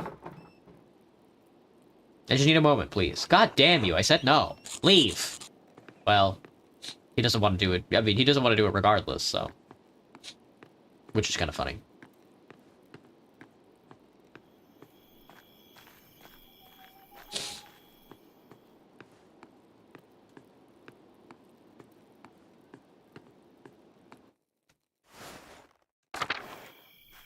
Alright, here we go. We can't go down into the, we gotta go to the forest, but I'll check the abbey. Maybe one of the sisters can actually help me read it, even though I don't want them to. Again, I would rather just get Balthazar to read it. Nobody in here. Why would there be?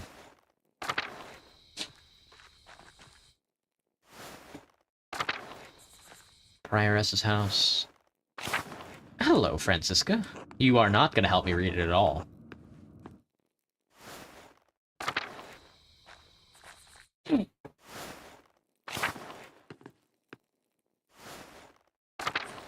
Go, go, go, go, go. Pet son of Mousefanger is always really funny. The son of Mousefanger. He was fucking, dude. Well, I don't think I can get the achievement to pet all the pets anyway, because the church got shut down. But I think that was fated, if I had to guess. You guys still hanging out in the fucking woods? Screw off. It's the middle of the night. Go home. So even Smokey's gone to sleep. You spend all night out here collecting frogs, huh? None of my business. Whatever. Go collect a bunch of fucking frogs then. Go piss yourself into a frog. That pig is still dead, not been eaten yet. Impressive, to be honest. They're gonna let me... Okay, I was gonna say, do not let me go back into the mine shaft. There's nothing in there.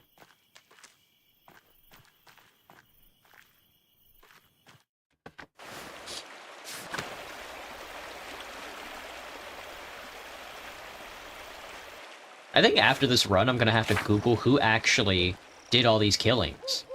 You know, because I don't think I'm gonna figure it out. It's just not gonna happen.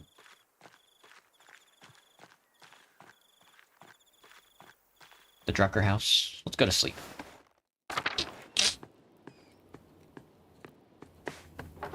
It's late. I should get some rest soon. Kinda sheep.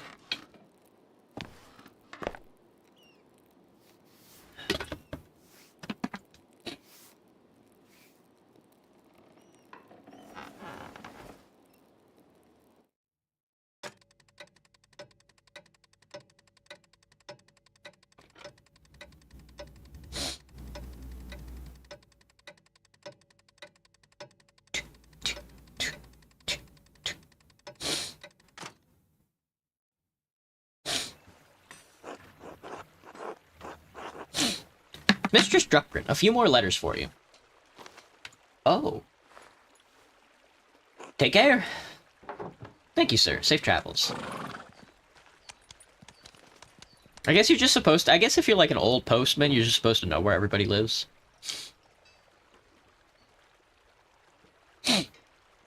The first letter is from the Reverend Matthew. Ah! Mistress Druckgren, I was not acquainted with your family during my years at Curacao. Even so, I remember your father was one of the townsfolk who prevented the peasantry from burning us alive. I'm not overly inclined to assist the people of Tassing in their endeavors to catalog the origins of the abbey they destroyed. However, it was a long time ago. In the interest of posterity with Christian charity, I will tell you what I recall. Sometime after the Romans left, Christians settled in the region and built Curacao Abbey on the ruins of a fortress. The abbey was founded by a noble woman of the Curacao family. She was both its patron and its first abbess. Perhaps 2 centuries ago, Curacao changed to being run by an abbot. I don't know the reason, but many other double monasteries did likewise around the same time. It may have been done out of fear of being shut down, as double monasteries were frowned upon by the Pope. Sadly, that is the extent of my knowledge. Your neighbors put any other records about the abbey to the torch. Ah, that would have been good to read, though. Sic ars sit historia Cursus. Thus burn the history of Curacao. While we cannot change the past, I have heard that Sisters of the Poor Clares have formed a new chapter at the abbey. I can only hope that their love of apostolic poverty has not driven them to impoverish the shrine of St. Moritz. Apostolic poverty, a Christian doctrine that calls for followers to live without owning the personal property for accumulating money. While it was condemned by the Catholic Church as heretical, its defenders claim their practices are based on the lives of Christ and the apostles as described in Scripture. Whoa, I did not know apostolic poverty was, blasphemous. Or heretical. Oh, fuck. That's interesting. I guess that just shows you how far, corrupt the church would go during this time. A little afternoon delight. Assuming they have not consigned the contents of Curaçao's former occupants to a bonfire, you may find something there. It's hard to be overjoyed at the news of your neighbor's late regrets. Many of the injuries inflicted 18 years ago will never heal. Regret cannot undo what's been done, but we can all find redemption through Christ. We must pray for love and reconciliation in the days ahead. In the end, that's all that matters. Winter comes swiftly. Huguenots and Lutherans plague my homeland. The Huguenots is a group of French Calvinists known for their vocal and sometimes violent opposition to the Catholic Church, and the Lutherans were the most prominent of the Protestant branches. Lutherans were banned from propagating their ideas in the HRE and suffered severe persecution for their beliefs. Thank the Lord you still live in a land ruled by the one true church. I hope this has been of some help to you and yours. May God keep and protect you. Well, you're not going to like this, Matthew, but I am Protestant posting. The Most Reverend Matthew Founjany Saux, Archdeacon of Sion. Oh, the game crashed? No! Come on! What happened? Archdeacon of Sion.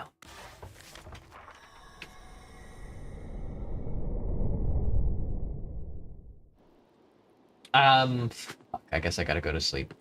Wake up and do it all over again. Speed through it. Go to sleep. Go to sleep. Go to sleep, little baby. Do-do-do. Do-do-do. Do-do-do-do-do-do. Google Gay time for you.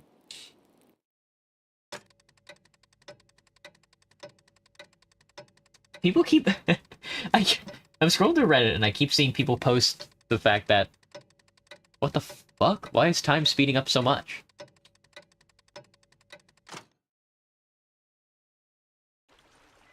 Oh. I guess that's what happened last time. I was not paying attention. And people keep fucking pouring soap in the fountains.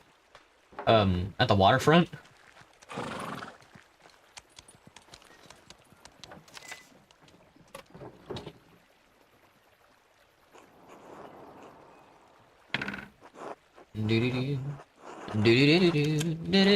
Speed through this. Thank you, Matthew. Good thing we only read one of your letters.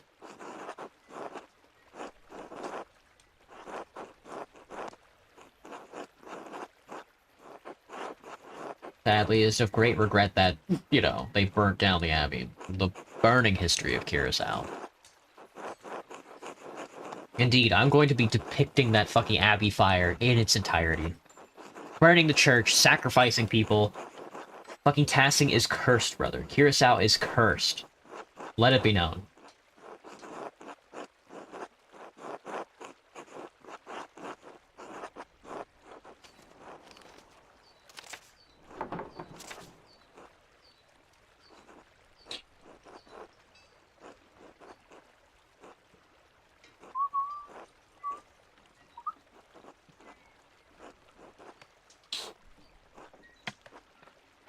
Alright, sweet. Oh, Magdalene. I'm terribly sorry to hear about your father. My parents send their deepest condolences. If we can provide you anything from Prague, you only need to send word.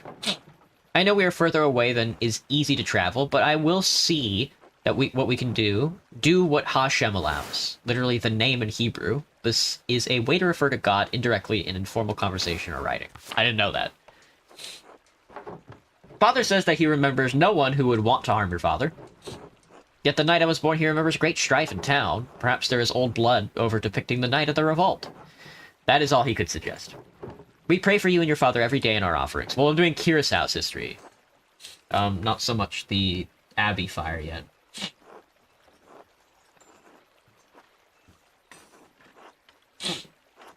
Hashem will make all things right in time. He will exact justice on the culprit. I'm encouraged to hear that the town council will let you continue the mural at all. The guilds here would protect your right to complete a job, especially once a contract has been reached. You give the men of the council too much grace. Why should you be forced to settle for their old ways of thinking? We live in a new age. An age where art and science have come together. An age when all may read the works of the great sages in their own language. Truly, when your father recovers, I urge you to come visit me in Prague. But I'm glad you found some joy in your work on the mural. We are all well here. Elisha has been carving a new set of wood cuttings, and father has agreed to a new contract with the university.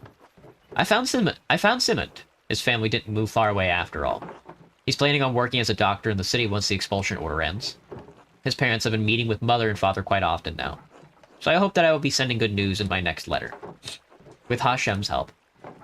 Please inform us of your father's condition in your next letter. Be well. Esther. Sweet. Thank you. Thanks, girl. You the best.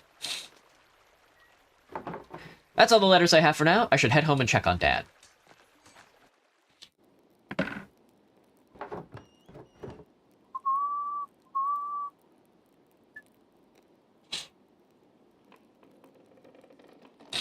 Warner was supposed to come check on Dad today. I wonder where he is. Maybe I should try to find him later. Good morning, Magdalene. Good morning, Dad. Feeling any better? Your fever broke at dawn this morning. A little stronger, all things in time. Do you want anything to eat before I leave for the next day? For the day, I'm working on the next section of the mural today. Not so hungry right now, I'll be alright.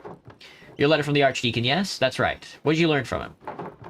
Sad over what happened during the revolt, hesitant to tell me anything. Didn't have much to say, he was still upset about the Abbey's destruction. Pretty sure he still hates everyone in Tasting. Didn't have much to say. He did say the Abbey was founded by a noblewoman after the Romans left. Everything else burned on the fire.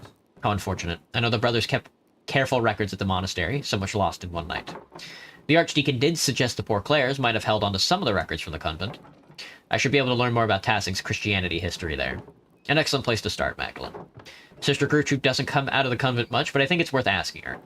Maybe Father Thomas knows something too. I should talk to him. If I recall correctly, the miller's wife has a long family history in Tassing. She may know something of the local history that the others have forgotten. Elsa? I thought she moved here when she married. She doesn't have any relatives in town. Not anymore. Age, illness, and marriage took the rest of her family. But the Cavizels used to live all up and down this valley. Go talk to her, I will. Thanks, Dad. Maybe something remained in the Abbey's ruins. I should definitely see what's left. Magdalene, you be careful. Those ruins are dangerous. Won't go far into them, Dad, just to take a look. Can't be that dangerous. The ruins have been sitting there for almost 20 years. Just to take a look. Alright, wear a scarf, too. It's getting cold out now. I can feel it in my old bones. Don't worry, Dad. I'll see you tonight, alright? Alright, good luck. Tick-tock.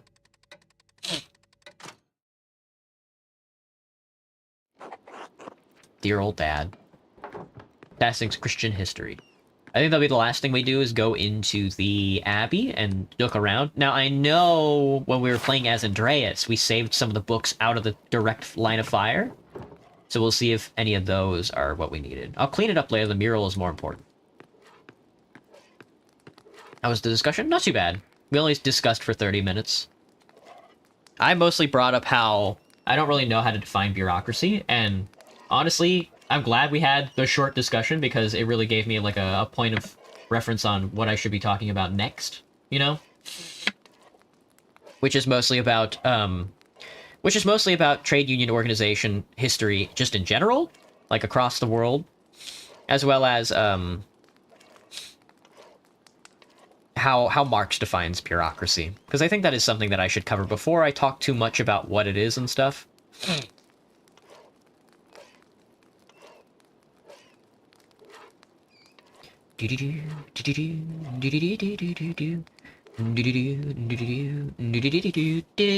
Claire. The meeting? Yesterday night? Not too bad. Not too bad. They seem interested in the ideas. I'm not a very convincing person, though, so... Oh, Thomas is an objective. I think we're gonna walk around town first. Christian Tassing?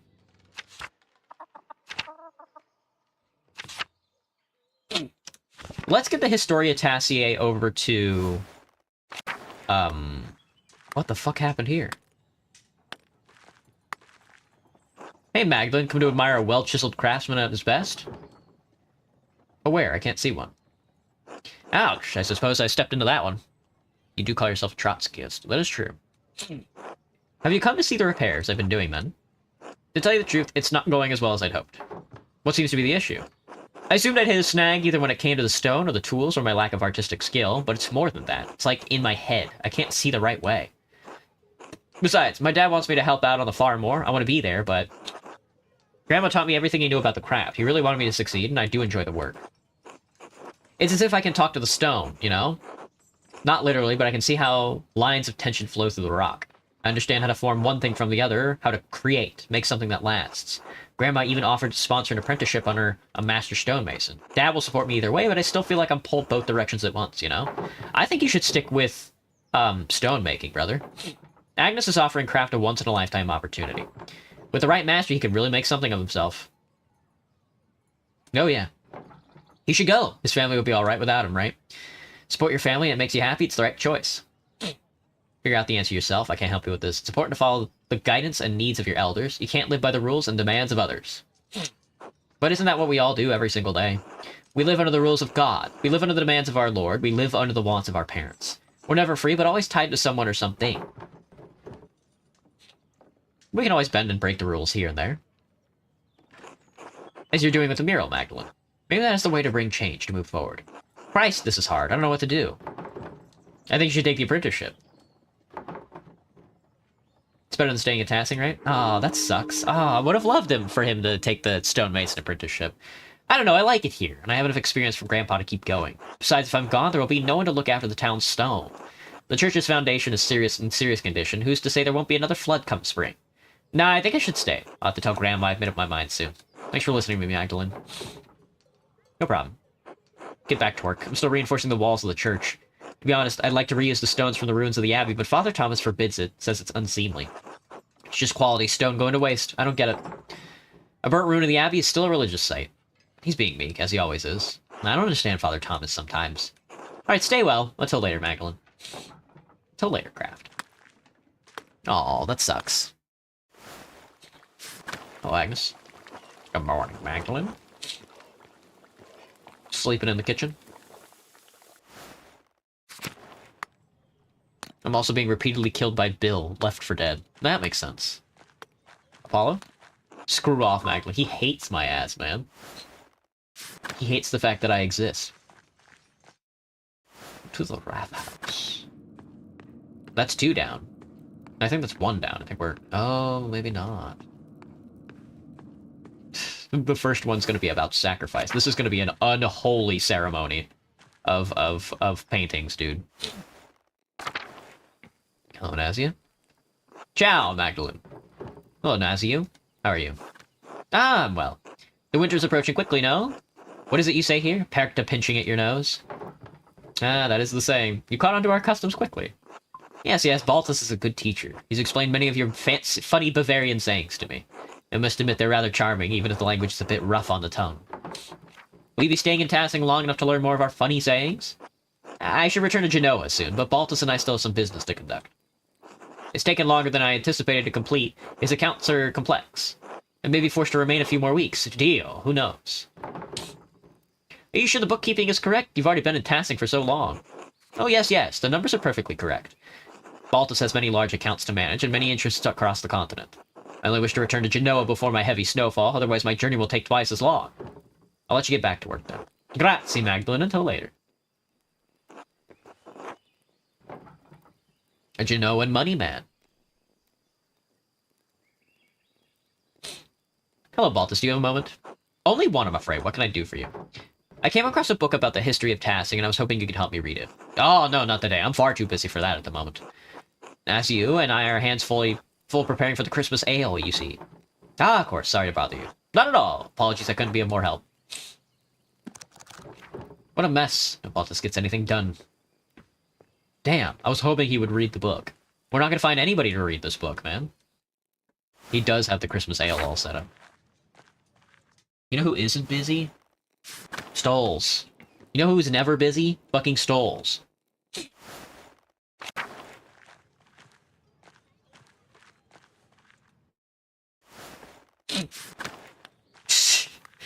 Ah, what a bastard.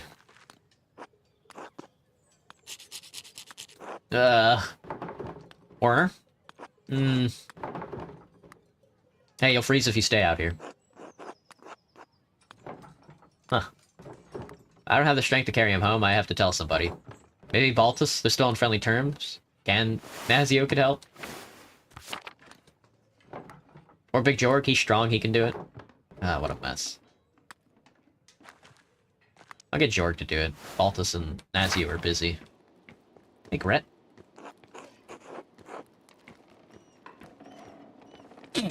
Goo goo gaga time for you. Go to sleep. Go to sleep. Hello, Andrus. How goes the metalworking? Artemis? Go away, Magdalene. They hate me. They hate me, dude. The twins fucking loathe me. Hey, Ots. What's poppin'? Bill Left for Dead killed and ate my dog and cat. Killed my dog and ate my cat. Well, you know. It'd be like that.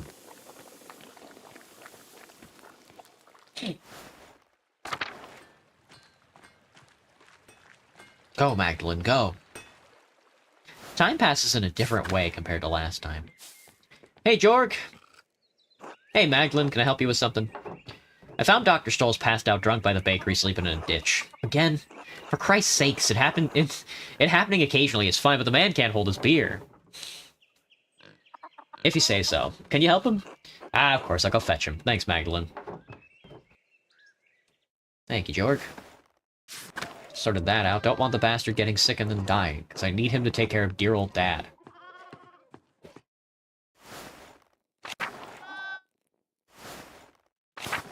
I need him to take care of dear old Dad.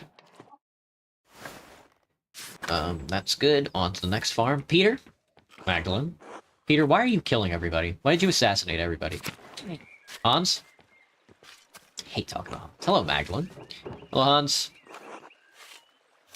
Simone? Magdalene? Harry? Jutta?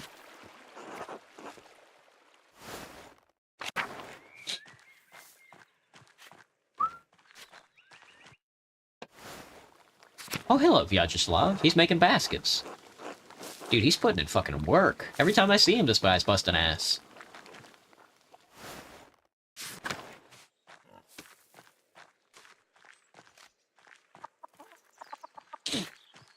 Martin? Hello, Brigida. The Martin Bauer House. We don't want to go to the Commons. We want to go to the Church of Druckers, and then we want to go to the Labyrinth first. See if Thomas can... Let's see if Father Thomas can be convinced to read this fucking book. God bless you, Magdalene. And God bless you, Father Thomas. Do you have a moment? Of course, what can I help you with? I want to ask you about tassing saints. I'd like to represent them in the Wrath House. I'm thrilled to hear it. The saints will make a wonderful centerpiece for the murals. Let's make a deal. I'll listen rapturously as you tell me about the saints, and you don't press me about putting them in the mural. Very well. But you know, there is one saint you're overlooking. Contemplate this. Why, the Blessed Virgin, of course, Mary! Many people forget that Mary is the greatest saint, and she visited one of the peasants here in Tassing centuries ago. What, really? The Virgin Mary appeared in Tassing? Why? Yes, she appeared to give a message. Centuries ago, a farmer in the fields behind us had 3 visions of Mary. In the first, she told him she wanted him to tell the Bishop of Friesing that she'd appeared. The peasant traveled down to Friesing, but the bishop would not see or hear him. The peasant returned to Tassing and had another vision in the field. The Virgin showed him a pattern, a labyrinth. She told him to draw it on a sheet of birch bark and bring the drawing to the Bishop of Friesing. The bishop attempted to turn the peasant away, but he could see the drawing of the labyrinth in his hands. It was the same image that the bishop had seen in a dream 3 nights earlier. He met with the peasant, who told him of the 2 apparitions he had seen here in Tassing. The bishop was moved by the peasant's story and came here to Tassing. When the bishop came, Mary appeared to both of them. She told the farmer that the town needed to build this church. She told the bishop to support the town. Was the town so poor that they couldn't have built it on their own? I don't know, but certainly the support of the bishop must have made it much easier. And so the bishop helped fund the creation of this church. The people of Tassing have been using it ever since.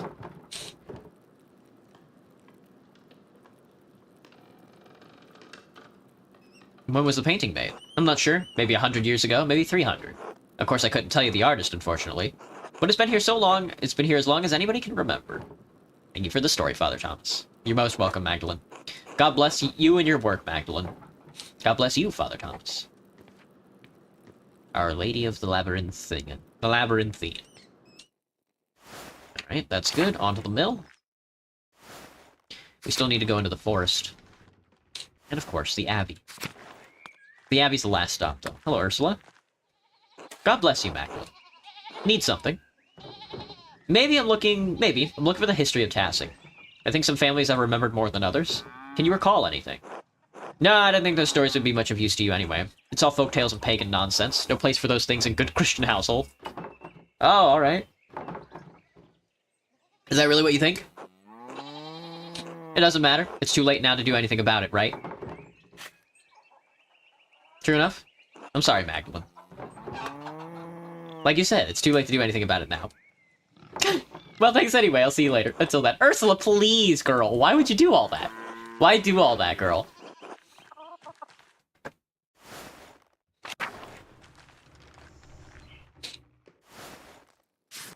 Anna. God bless you, Magdalene. Hello, Anna. How are you? Keep him busy. There's always plenty to do around the house. How's the mural coming? Paul mentioned your progress is quite impressive. I'll have to thank him. That's high praise from a councilman. Truth be told, he enjoys following your progress. I'll have to bring Andreas and Ulrich by sometime to see your progress. We won't get in your way, of course. I'm sure they'd love to learn about the process. You're all more than welcome, but watch your step. There's plaster everywhere. I've just mixed a new batch to keep the wall moist. It's hard to maintain the right texture when it's so cold out. I can imagine. I've had similar problem when I helped my mother in the bakery. Rolling dough in winter was such trouble. We had to throw out so many batches that wouldn't rise. Your discipline is admirable, Magdalene. You know, I was a real rascal back in the day. Skipped on working with my parents more times than I could count. So hardworking, Anna. I can't imagine you being a troublemaker. It is funny to consider, isn't it? I was a thief and a scoundrel. I started with cakes from my mother's table, still hot from the oven. Soon it was silverware, mugs, trinkets I found around town. Of course, stealing is against the Lord's commandments. So my father would make me return everything I hadn't eaten it already and march me back to church to pray. Father Thomas grew accustomed to seeing me more often than a Sunday mornings. What changed? I grew out of the habit over time. I think I started to see why my parents had such a devotion to the Lord. Stealing was my way of acting out. But when trouble started in town, I realized that thieving wasn't doing any good. Decided I'd rather honor my father and mother as God commands. Gives me grace with Andreas and Ulrich on the hard days, and with the rest of town, too. I think Ulrich would be proud. Thank you, Magdalene. That means more than you know. Well, I won't keep you any longer. I'm sure you have plenty of mural work to do. I'll see you later, Anna. God bless you, Magdalene. Can I just draw a picture of Ulrich? That'd be hilarious. Hello, Elsa? Magdalene, dear, what brings you up the hill? Dad suggested I ask about your family for the mural. He said your sister used to tell him about the family history. Your family name was Cavazel, wasn't it? Oh. Not a soul in town has asked me about my family in years. I was beginning to think my neighbors had forgotten us. I'm not surprised your father remembers the Cavazels. He was sweet on my sister before he met your mother. I'm the last that's left of us now. Is it a local name? I should think so. My grandfather told me the Cavazels have lived in Tassing for hundreds of years. Perhaps even 1,000, though it seems almost impossible to imagine a time so long ago. The Kavazels were pagans. Yes, the original Bavarian people, here even before the Romans. My grandfather said his grandfather told him the Kavazels resettled the town after the Romans left, built their new home right on the spot where they had been living when the Romans arrived. This remarkable story reminds me of the Percival's quest for the Grail. What a blessing St. Moritz brought your family to God. It's because of St. Moritz that I will see my family again in heaven. When I think of the ancient Kavazels driven from their land only to find it again become Christians, they feel nearer to me. You understand? I think so. It's like my dad tells me stories about courting my mom. I don't remember her face, but when he tells me about her smile, I can almost recall it. It doesn't matter whether you really remember. When I sing my sister's favorite songs to Ulrich, I may not know all the words anymore, but it's alright. Just as I may not know exactly how the Kavazels resettled passing. What matters is that I feel close to her, and them, even though they are so far from me now. That's what stories are for, Magda. Now go on, you've got a mural to complete. God bless you, Else. God bless you, Magdalene, dear. Alright. A Christian tassing? Not this time. Not this time. We made it up. We made it up in a writer's room. Tassing has never been Christian. Oh, hello, Andreas. Good day, Master Mueller. What are you up to today? Drawing. Anything interesting? No, secrets. I'm good at keeping secrets, then. I'm drawing Shub. Oh, I see. I'll leave you to it, then. She's drawing the dog. What are you two dorks up to? Carl? But it's still so beautiful here, Martha. One more moment. Alright, take your time. Oh, hello, Magdalene. Dad, look who it is. Good morning, Mr. Struckren. Hello, Martha. Carl, how are we today? On our usual walk around town, November hasn't grown too cold yet. Dr. Stoll says Dad needs to keep using the leg or the pain will get worse. I'm getting old. That's old you can't sit around at home telling stories, huh?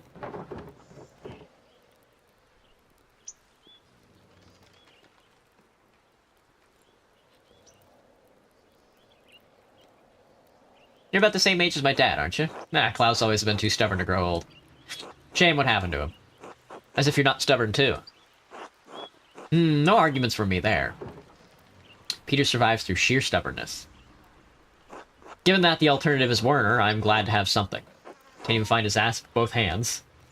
Dad. What? Anton would have been a better doctor than him. Ah, Anton, my poor boy. It's alright, Dad. I'm sorry, Carl. Not your fault, Magdalene. Just a babe, then. I can't. It's my fault that he died. Not, Dad. You know it's not. He shouldn't have been with me that night. He shouldn't have... I was a fool. Let him continue. The Abbey was engulfed in flames. The heat, you wouldn't believe it, seared the hair off my eyebrows. It was bleeding. Anton tried to drag me out of the fight. Then the godforsaken Landsknecht stepped between us. I hope he burns in hell. The Landsknecht. Mercenaries found throughout the Holy Roman Empire in service to the Imperial Army. They are known for their colorful and flamboyant fashion, their ferocity, and their short lifespans. That's funny. Can't even imagine what that was like. How old were you during the revolt, Martha? 7 or so. I didn't understand what was happening. Someone brought Dad home in the middle of the night. It was dark, confusing. There was screaming outside. Mom and a couple of the men who brought Dad in were trying to patch up the wound, but it wouldn't stop bleeding. She kept shouting, "Where's Anton? Where's Anton?" There was blood on the floor. You cried so much you threw up. We couldn't get you to stop. You cried so much you threw up. I couldn't understand where Anton had gone. Dad tried to explain, but... Martha, my dear, enough of that. I'm so sorry. How'd you go on? Did I? I don't know. Some nights I think I'm still there. They're still. The Abbey is always burning. My Helena passed not long after. I was left alone with Martha to care for. May the Lord bless and keep her. I had to keep going for Martha, and somehow my daughter grew into a wonderful woman despite it. I suppose that was all Helena's doing. Bad. If I'm any good, it's because of you. Thank you for telling me about the night, Carl, Martha. Time doesn't heal, Magdalene, but it does dull the ache. It's time we continued with the walk, Dad. Yes, dear, I'm feeling much more alive now. Be well, you two. Got the old leg in pain. My leg, it's all in pain. You should keep walking on it. We have the worst doctor in the world, man. Hey, Mags. Sorry I can't talk for long right now. Hi, Killian. What's keeping you so busy? You know, it's almost December. Preparing for festivities is a busy time, and Dad can't do it all alone. He pretends to be strong, but I think of it as an act. He's growing older and sadder. I imagine he misses your mom. Yeah, I miss her too. He doesn't talk about her much anymore. I think he's ashamed. I'm not, though. She was still my mom. You're right not to be ashamed. Thanks, that means a lot. Everyone does bad things sometimes, you know? When the monks were around, they told us all about God's forgiveness. Vyacheslav talks about it a lot, too. So that's what I try to do. Forgive. Martin Luther wrote that Christ gave himself into death for our sins. Your mom's sins were serious, but the Lord has always forgiven her. Maybe everyone else should, too. I think so, too. Thanks, Magdalene. You got a kind heart, Killian. Maybe I just do what I think is right. How's your mural coming along? One step at a time, learning about the history of Tassing is a challenge. At least you can read well enough to learn about more about the history. I'm still struggling a bit. Just keep learning, Killian. I will. Oh, I'm sorry, Magdalene. I really have to get back to work. Be well. Yeah, Killian's cool. Killian is a progressive for the day, I think. I think I would call him a petit bourgeois. Hello, Magdalene. What brings you to my humble inn? I'm on my way to the Abbey. I thought it'd be helpful to explore the ruins for the mural. Ah, Curacao. It was an impressive sight in its day. A shame you never got to see it. Lots of history to be uncovered there, no doubt. You mind yourself in that place. Could collapse any day now. Did Lancelot run from the magician Moldic when Eric and Wallman were in peril? I can't say that I know that man, I suppose not. Oh, he didn't run. He was brave in the face of terrible danger. Hope for your father's sake the dangers you face won't be quite so perilous. Well, you certainly have the spirit for such things. You remind me of Joanna in that. She was headstrong, fierce when she needed to be. The mural's coming along fine otherwise. It's getting there, plenty of work yet to do. Can't say I understand much about art, but we all appreciate the work you're doing. What with your dad's... Well, I won't keep you from your adventure then. Besides, I have the inn to clean. Do you have someone to help you? Ah, I don't want to take up your time. Killian will lend a hand. Joanna was good at keeping me straight. She kept this place spotless. How'd you two meet? Ah, memories. We were so young in Passau. It's to the east. I first saw Hannah doing laundry beside the river just south of the Niedrenberg Abbey. The way the sun hit her face off the water, she sparkled. Couldn't get her out of my mind. She was a wit in conversation, too, with a bold temperament that shone through every so often. We courted. I spoke to her father. A happy day. You miss her a lot? I do. We didn't have a plan when we were married. That we settled in Tassing was happenstance. When Killian was old enough to travel, we happened to pass through on our way to Zurich. As there was time to spare, we visited Curacao and, of course, the Shrine of Hand of St. Moritz. Her eyes lit up. She said God had blessed us with an opportunity. The town had no inn then. We proposed a land house to the abbot. He gladly accepted. Hannah and I were happy. So happy. Those first years must have been hard. Ah, they were impossible. Would you believe the money it takes to build a land house? Still, they were good years. God laughs in the face of mortal plans. And then Hannah leapt into the arms of that fucking miller. I didn't know what to do. We had Killian to look after in the land house. I loved her, so I let it happen. Anyway, then Otto was killed, and Andreas fucking Mailer couldn't help but get himself involved. And so the love of my life died for nothing. She wasn't to blame. She didn't kill Otto. I know it. And who did? I don't know, but it wasn't her. Mailer made a mistake. He didn't know her like I knew her. In the end, Joanna and I, we were both bad people, bad for each other, liars and cheats. But that didn't make her a murderer any more than it made me one. Me, I think the miller did it. He hated Otto, and he was sure we all knew.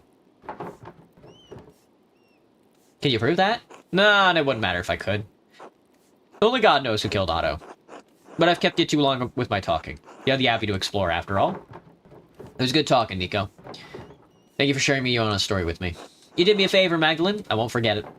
Until later. Until then. Interesting. Good to finally get his opinion on something. Even if a little late in his life. What did you build for Left 4 Dead was in front of the fallen bookshelf between the desk you were hiding under. Fallen bookshelf at the desk I was hiding under. Who are these two fucking dorks? Ah, hello. Are you one of the burgers? My man and I are in need of refreshments. No, I live nearby. I'm Magdalene Druckrin. Ah, from the print shop we passed on the way into town. Yes, it's my father's. I'm running for my father while he's recovering from an injury. Terribly sorry to hear that. I hope he has a swift recovery. Thank you. Not much business for a print shop at this time of year, is there? Nor for a land house. It looks like the travel is all dried up. Happens every autumn. Ah, the weather turned rotten. I was hoping we could wait it out for a few days before moving on. I'm Alexander. This is my partner, Kazimierz. We're musicians by trade, travelers by necessity.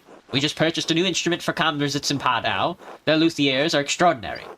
We're heading back to Wurzburg for the Christmas celebration. Quite an important competition there for the Meister singers. The weather turned rotten so quickly. The rain has been awful and the roads to the passes have all been mud. I don't know if we'll be able to make it to the competition now. If the passes do close before we're able to move on, will they open up soon? Never lose hope. Is March soon? I'm afraid not. Once the passes snowed in, you're going to be waiting a while. I was afraid you'd say that. I suppose I should plan for us to stay here through the winter. Sorry, Kaz.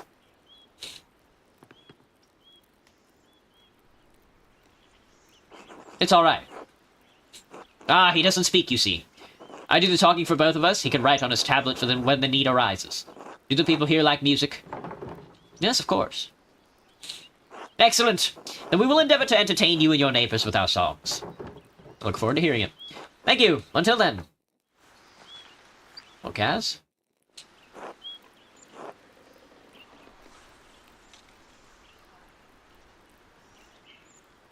Can't talk.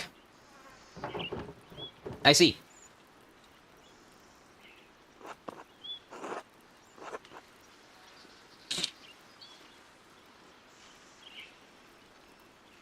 I'm Kazmaritz, musician with Alexander. I'm Magdalene Druckgren. I live here in town. Do you mind if I ask what happened with your voice?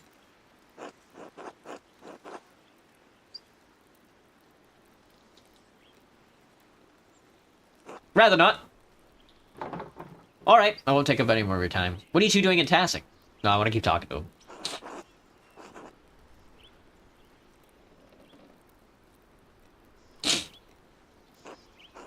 Ask Alexander. Sorry. Alright, I won't take up any more of your time.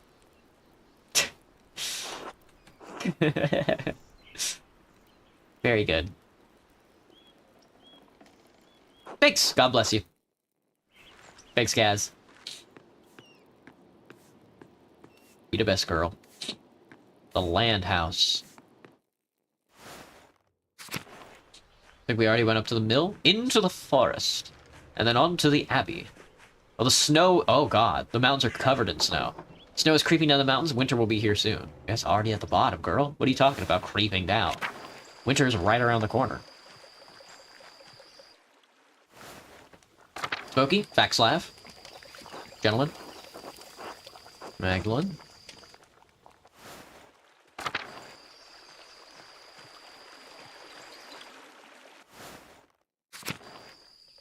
The Shrine of Saint Satia.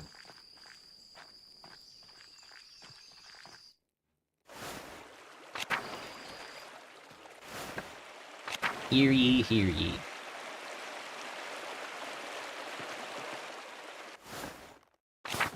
Let us endeavor not to go back in the mine shaft. I don't have any reason to go back, besides, I'm too busy with the mural. Alright, on to the abbey. On to the abbey. The abbey.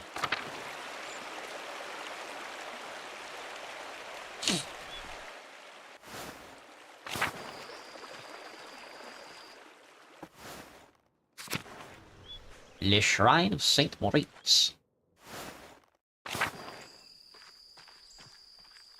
You never leave the bookshelf of my need take his place to the hallway. This is a situation I find myself in. Indeed. Maggots. Painous maggots. I should talk to Sister Gertrude since she was a Benedictine nun at Curacao before the poor Clares arrived. She'd be able to tell me all about the convent's history from the mural.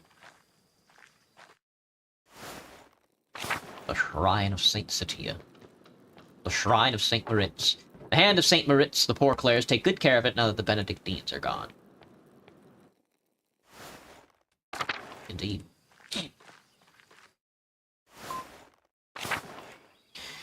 Before we do all that, though.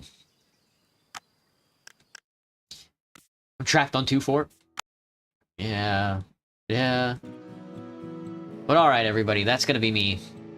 That's gonna be me today. I hope the discussion was good. I hope watching me play Pentiment was good. Pentiment is such a good game. Next week, I think it's either gonna be State and Revolution or probably something along the lines of, like, what is a bureaucracy? We'll see, though. I would like to get a definitional attitude out of that to see if I can. But we'll see what we'll see what my betters say about the whole affair. But all right, everybody, I'm gonna be taking off. I'll try and get a schedule out tonight, but I've got a lot of cleaning to do in my apartment. I hope everybody has a good one. Bye bye, Johnny.